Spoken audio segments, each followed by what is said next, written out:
The first sign was the perfume. Not the kind she wore for years, the soft, floral scent I knew like the back of my hand. No, this was something else.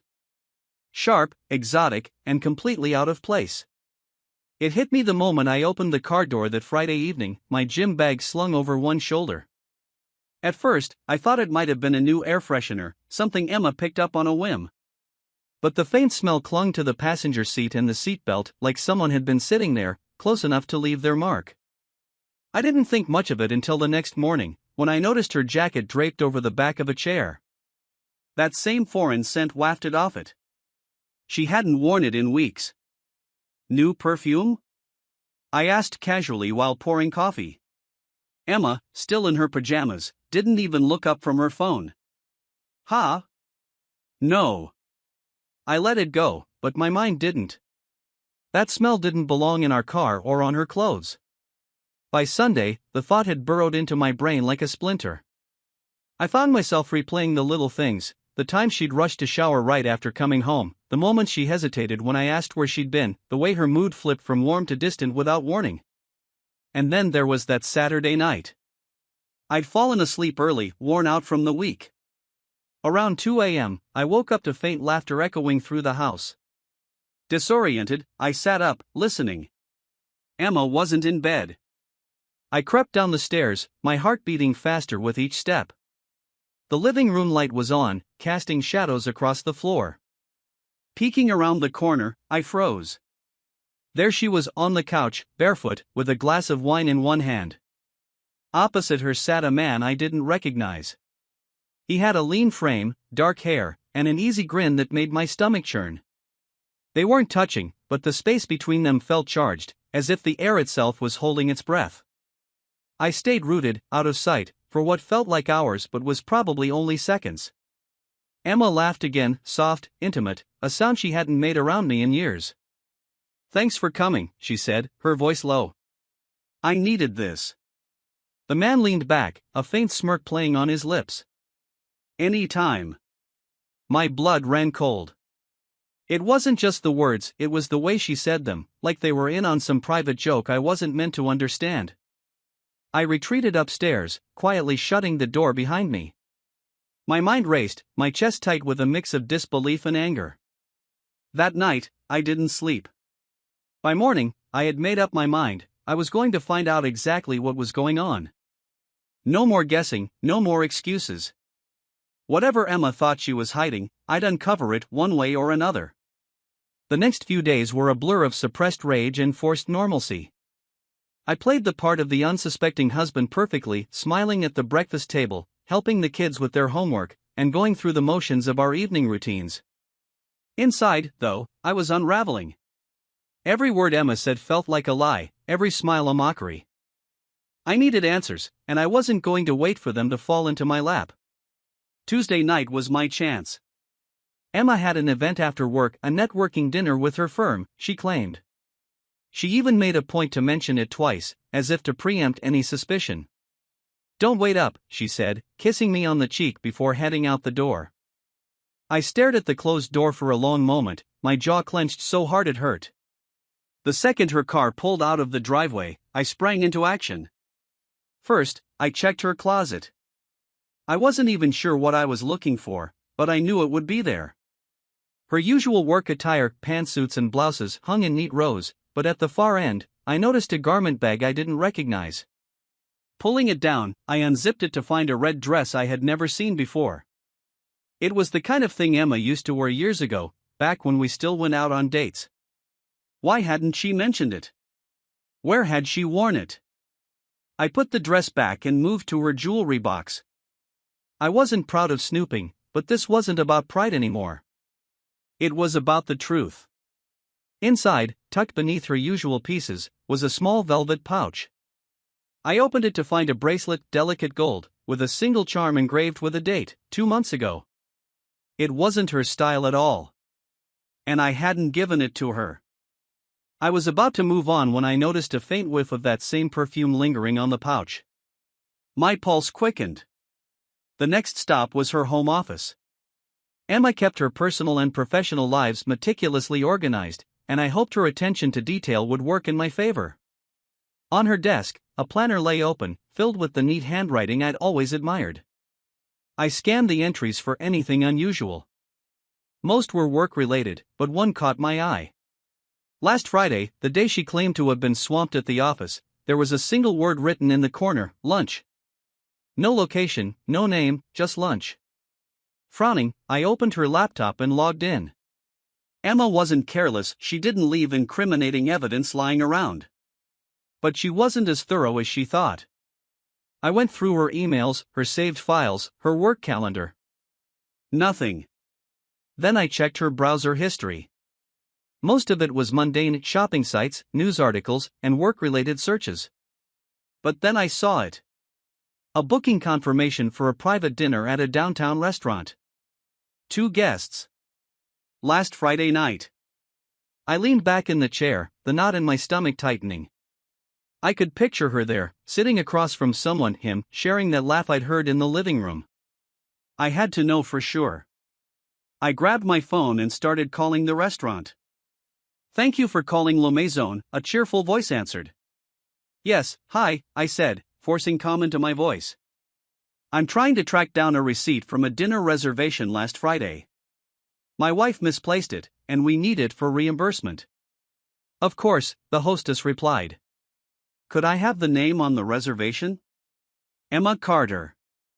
There was a pause, and I could hear the faint clicking of a keyboard. "Yes, I see the reservation here. 2 guests at 7:30 p.m. And can you confirm if the payment was made on a card?" "Yes, it was paid with an Amex ending in 8907. My stomach dropped. "That wasn't our card." "Thank you," I said quickly, hanging up before she could ask any more questions. My hands trembled as I set the phone down. This was no misunderstanding. Emma had been out with someone else, someone who wasn't even discreet enough to let her pay. The realization hit me like a freight train. She wasn't just lying to me, she was flaunting it. Taking this man to places we used to go, wearing dresses she hadn't touched in years, letting him buy her gifts. The betrayal wasn't just in the act, it was in the ease with which she carried it out. But I wasn't done. If Emma thought she could outsmart me, she had another thing coming. The next step was surveillance. I set up a camera in the living room, hidden behind the bookshelf. It was a small, nondescript device I'd bought for home security months ago but never used. Now it had a new purpose. I didn't have to wait long. The next day, I pretended to work late, leaving Emma at home with the kids. I parked my car a few streets away and watched the live feed on my phone. At 8:15 p.m., a car pulled into our driveway. A man got out, tall, clean-shaven, and wearing a suit that screamed, "Not from around here." He walked to the front door, and Emma greeted him with a smile I hadn't seen in years. They sat in the living room, talking and laughing. At one point, she leaned forward, her hand resting on his arm. The sight made my blood boil. By 9:30, he was gone, but the damage was done. I downloaded the footage to my phone, every second of it seared into my brain. There was no denying it now. Emma wasn't just unfaithful, she was completely unapologetic about it. That night, as she lay next to me in bed, I stared at the ceiling, every fiber of my being screaming for confrontation. But I wasn't ready. Not yet. If she wanted to play games, fine. I could play too. But I wasn't going to lose. By the time Friday rolled around, I was done pretending. The week had been a lesson in restraint I didn't know I was capable of. Emma continued her charade of being the perfect wife, cooking dinner, asking about my day, and kissing me goodnight as though nothing had changed. But every smile, every casual word grated on me like sandpaper. I knew exactly when I was going to confront her, Friday night, after the kids went to bed. There'd be no chance for her to use them as an excuse, no distractions to give her time to wiggle out of it. It would just be the two of us, and she'd have no choice but to face the truth. The day crawled by, each minute slower than the last. I went through the motions at work, answering emails, attending meetings, but my mind was locked on what I'd say to her. I played out the conversation over and over, imagining her reactions, trying to prepare for every possible scenario. Would she deny it? Cry? Blame me? It didn't matter. I had the proof, and there was no way she could talk her way out of this. When I got home, Emma greeted me at the door with her usual smile, the same one that used to make my heart skip a beat. Now it just made my stomach turn. "How was work?" she asked, leaning in to kiss me. "Fine," I replied curtly, brushing past her. The kids were at the dining table, bickering over something trivial. I sat down with them, forcing myself to engage in their chatter, but my focus was on the clock. At 9:30, I tucked the kids into bed, reading Ava her favorite story while Liam played on his tablet. Emma came in to kiss them goodnight, her expression soft and maternal, as if she were the perfect mother and wife. As soon as the kids were asleep, I went downstairs. Emma was in the living room, flipping through a home design magazine. She looked so at ease, so comfortable in her deceit, it made my blood boil. "Emma," I said, standing in the doorway. She glanced up, surprised by my tone. "Yeah? We need to talk." Her brow furrowed, and she set the magazine down. "What's wrong?" I walked into the room and sat across from her, my arms crossed. "I know." Her confusion deepened. "Know what?" "About you." "About him." I leaned forward, my voice cold and steady. "About everything." Emma's eyes widened for a fraction of a second before she masked it with a frown. "Alex, what are you talking about?" "I'm talking about the man you had in our house," I snapped, my voice rising. "The one you've been sneaking around with while pretending everything's fine." Her mouth opened, then closed. She looked away, her hands twisting in her lap. "I don't know what you're." "Don't lie to me." I slammed my hand on the coffee table, making her jump. "I saw the video, Emma." "I saw you laughing with him, touching his arm like he's something special."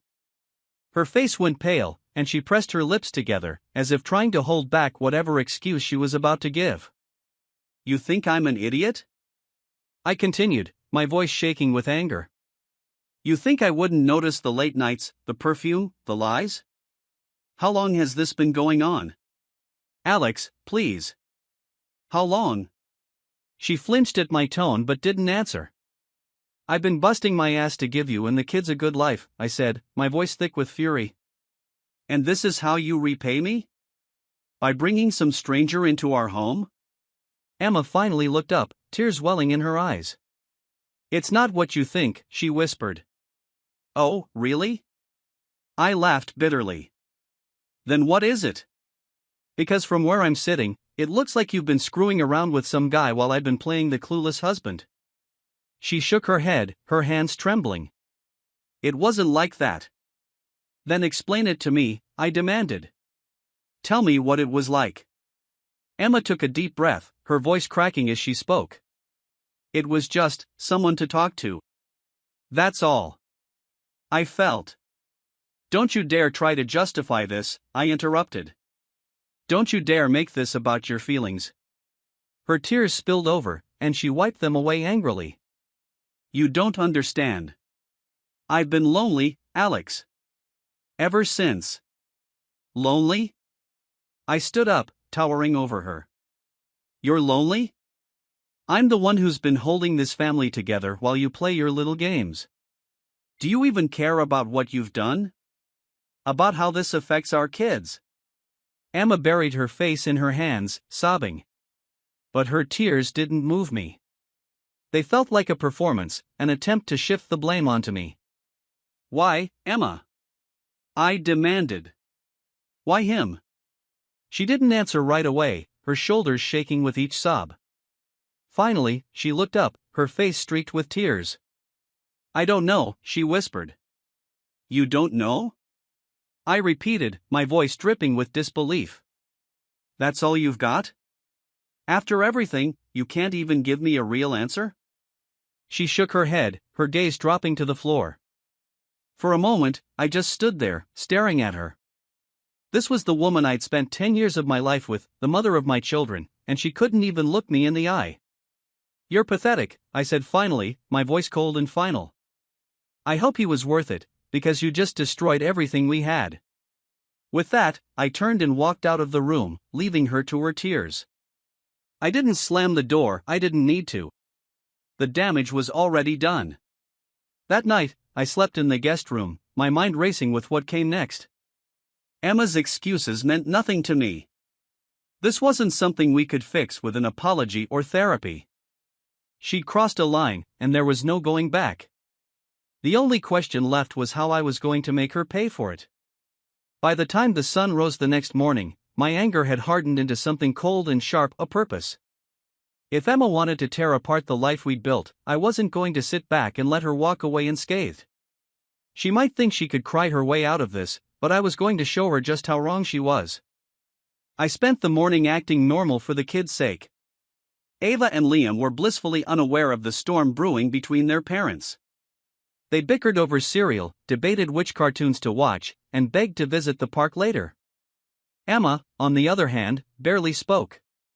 She hovered around the kitchen like a ghost, her eyes red and swollen from the night before. Every now and then, she glanced at me, but I ignored her. Let her stew in her guilt. She deserved every second of it. After breakfast, I made an excuse to leave the house. Need to run some errands, I told the kids, ruffling Liam's hair. Be good for your mom. Emma opened her mouth to say something, but I didn't give her the chance. I grabbed my keys and walked out the door without a backward glance. My first stop was my friend Derek's place. Derek and I had been close since college, and he was one of the few people I trusted completely. When I told him what had happened, his reaction was immediate. She did what? He demanded, his voice rising. In your own house? With the kids there? That's messed up, man. I nodded, my jaw tight. I'm not letting her get away with it.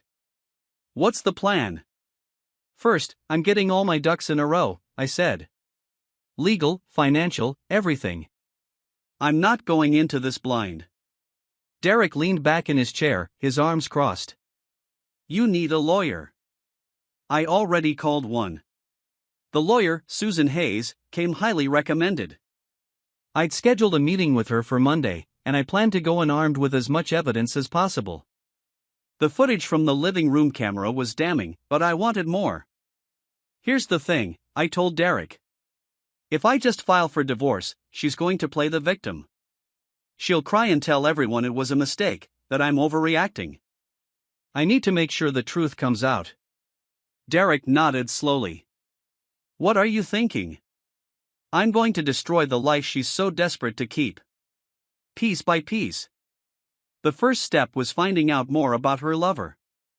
Emma had never mentioned his name, but I had a clear image of his face from the camera footage. He was clean-cut, mid-30s, and looked like the type who thought he was God's gift to women. I hated him on sight. I sent the footage to Derek, who had a knack for digging up information. Within a few hours, he called me back. Got him, Derek said. His name's Brian Foster. Works in finance. Married, with one kid. That stopped me in my tracks. He's married? Yup. His wife's name is Laura. They've got a 3-year-old son. I leaned back, processing this new information. Brian wasn't just a homewrecker, he was a hypocrite. He had a family of his own, and yet he had no problem sneaking into mine. What do you want to do? Derek asked. I want to talk to his wife. Reaching out to Laura wasn't hard. A quick search online gave me her social media profiles, and I found her work email address on LinkedIn. I crafted a short, polite email explaining who I was and asking if we could meet in person. I didn't go into detail, I wanted to tell her face to face. She responded within an hour, agreeing to meet at a coffee shop that afternoon. When I arrived, Laura was already there, sitting at a corner table. She was younger than I expected, probably in her late 20s, with dark hair pulled back into a neat ponytail. She looked up as I approached, her expression wary but curious. You must be Alex, she said, standing to shake my hand. And you must be Laura, I replied. Thanks for meeting me. We sat down, and I didn't waste any time. I'm sorry to drop this on you, but I think it's better if you hear it from me. Her eyes widened as I laid out the facts, the affair, the evidence, the times and places I knew they'd met. I even showed her the video from my living room. By the time I finished, her face was pale, her hands trembling. "I can't believe this," she whispered. "He told me he was working late those nights." I nodded grimly. "Same story Emma gave me." Laura looked up, her eyes blazing with anger. "What are you going to do?" "Divorce her," I said. "And make sure everyone knows the truth." She nodded slowly, her jaw set. "I want to help." With Laura on my side, the next steps came together quickly. She provided me with copies of Brian's schedule, confirming several meetings that lined up with Emma's work events. She also sent me screenshots of text messages between her and Brian, which included him lying about his whereabouts. Meanwhile, I began preparing for the fallout. I documented everything: emails, messages, financial transactions. I compiled a timeline of Emma's lies and matched them with Brian's activities. I also started quietly separating our finances. I didn't want Emma to have access to my accounts when things inevitably blew up. By Friday evening, I was ready. After the kids went to bed, I called Emma into the living room. She looked nervous, her eyes darting toward me and then away again. "What is it?" she asked. I set a folder on the coffee table. "Sit down." She hesitated, then obeyed. "What's this?" "It's everything," I said. "Everything you thought you could keep from me." I opened the folder, laying out the printouts of text messages, the restaurant receipts, the video stills from the camera. Emma stared at them, her face going pale. "You've been busy," she whispered. "I had to be," I shot back. "You weren't going to come clean, so I had to do it for you." She opened her mouth to speak, but I cut her off.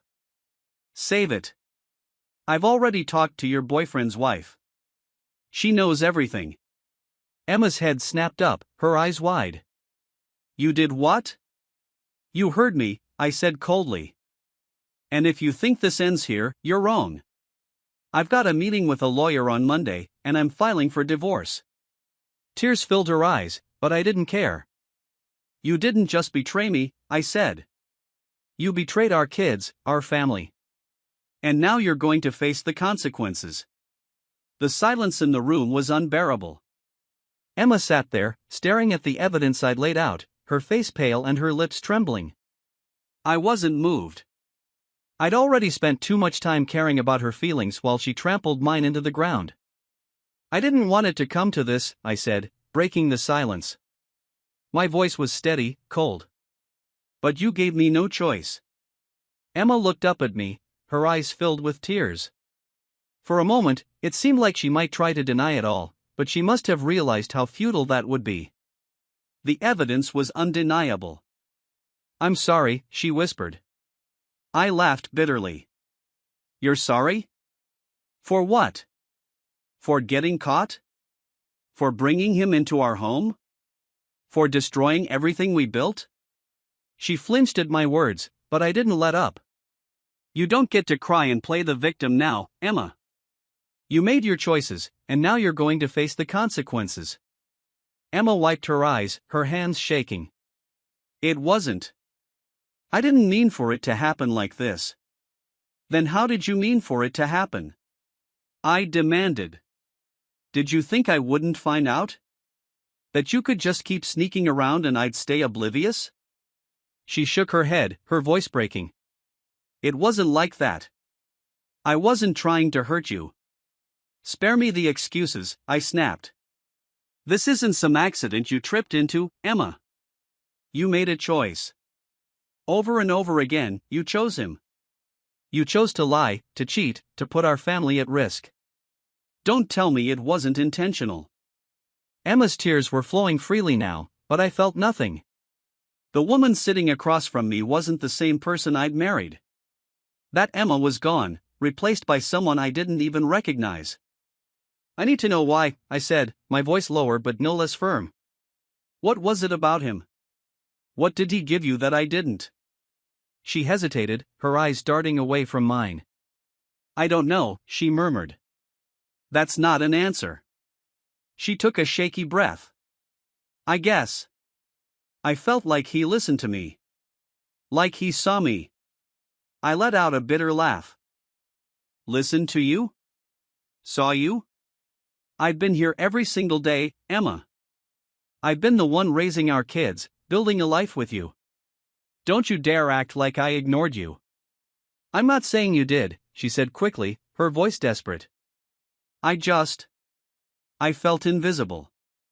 Like I wasn't enough. Her words hit me like a slap. You weren't enough? I repeated, incredulous. So your solution was to find someone else? To betray the one person who would have done anything for you? Emma buried her face in her hands, sobbing. I don't know why I did it. I wasn't thinking. I was stupid and selfish, and I hate myself for it. Good, I said coldly. You should hate yourself. But that doesn't change what you did. It doesn't undo the damage. For a while, neither of us spoke. The weight of her betrayal hung in the air, suffocating any chance of reconciliation. Finally, I broke the silence. Here's what's going to happen. On Monday, I'm filing for divorce. You're going to tell the kids, together, that this is your fault. That you broke our family. Emma looked up, panic flashing across her face. Alex, no. Please don't do that to them. I'm not the one doing this to them, I said sharply. You are. They deserve to know the truth. Her shoulders slumped, and she nodded reluctantly. And as for Brian, I continued, his wife knows everything. Whatever happens to him is on you too. Don't expect me to defend you when this all blows up. Emma nodded again, her sobs quieting. I'll do whatever you want, she said softly. I'll agree to the divorce, I'll tell the kids. Just, please don't hate me forever. I stared at her, my jaw tight. I don't hate you, Emma. But I'll never forgive you. Her face crumpled, and she buried her head in her hands again. I stood and left the room without another word, closing the door behind me. The next morning, we sat the kids down in the living room. Ava was playing with her dollhouse, while Liam was engrossed in his tablet. They looked up when we called their names, their innocent faces making my heart ache. What's going on? Ava asked, clutching her doll. Emma glanced at me, her face pale. I nodded for her to start. There's something we need to tell you, she said, her voice trembling. Your dad and I, we're not going to be together anymore. Liam frowned. What do you mean? I took over. It means your mom and I are getting a divorce, I said plainly. We're still going to love you and take care of you, but we won't be living in the same house anymore. Ava's eyes filled with tears, and she clung to her doll. Why? She asked, her voice barely above a whisper. Emma hesitated, but I didn't. Because your mom made some choices that hurt our family, I said. She's sorry for what she did, but this is what's best for everyone. Liam's expression darkened. What did she do? That's not important right now, I said, glancing at Emma. What matters is that we both love you, and we're going to make sure you're okay. Ava started crying, and I pulled her into my arms, my chest tight. Liam sat there silently, his face a mask of anger and confusion. After the conversation, Emma retreated to the bedroom, leaving me to comfort the kids. I stayed with them for hours, answering their questions as best I could and assuring them that none of this was their fault. When they finally fell asleep, I went to the guest room and closed the door, feeling more drained than I ever had in my life. This was the beginning of the end, but it wasn't over yet. The days after the conversation with the kids were a chaotic mix of logistics and emotional turmoil. Emma and I operated on two separate planes, cordial when necessary, silent most of the time. Every interaction was like navigating a minefield, but I refused to give her the satisfaction of seeing me break again. My meeting with Susan Hayes, the divorce lawyer, was my first step toward moving forward. Her office was a no-nonsense space, and she wasted no time diving into the details of my case. Do you want custody of the kids? She asked, adjusting her glasses. Yes, I said firmly. I want primary custody. Emma can have visitation, but I'm not willing to let her be the primary caregiver. Susan nodded. Given the circumstances, I think we can make a strong case. You have evidence of her affair, which will work in your favor, especially if you can prove it disrupted the stability of the home. I've got everything, I said, sliding the folder across her desk. She opened it, her eyes scanning the documents and photos I'd compiled. This is good. Very thorough. Her approval was validating, but it also felt hollow. I didn't want to have to do this.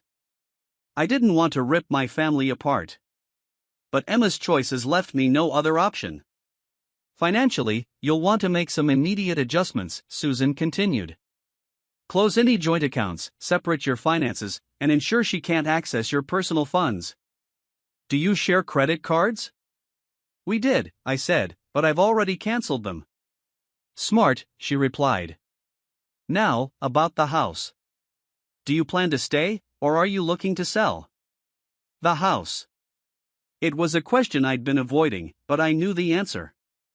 I'll stay, I said. The kids need stability.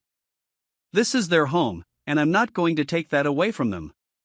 Susan nodded, making notes. Then we'll fight for that as well. I'll file the papers this week and serve Emma. Once that's done, we can start working on a settlement. I left her office feeling a strange mix of relief and dread. This was the right thing to do, but it didn't make it any easier. That night, Emma tried to talk to me again. I was sitting at the kitchen table, sorting through bills, when she walked in. Alex, she began, her voice hesitant. I didn't look up. What do you want?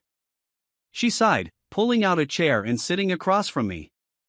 I wanted to apologize again. For everything. I finally met her gaze.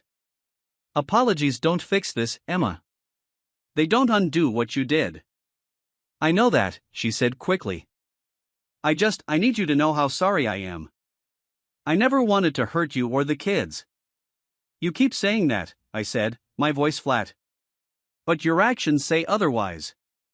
She looked down, her hands twisting in her lap. I don't expect you to forgive me. I need you to believe that I loved you. That I still love you. I stared at her, the woman I'd spent over a decade with, and felt nothing but emptiness. If you loved me, you wouldn't have done this. Her tears started again, but I didn't care. I was done letting her emotions dictate my own. I've already spoken to a lawyer, I said. The papers will be served soon.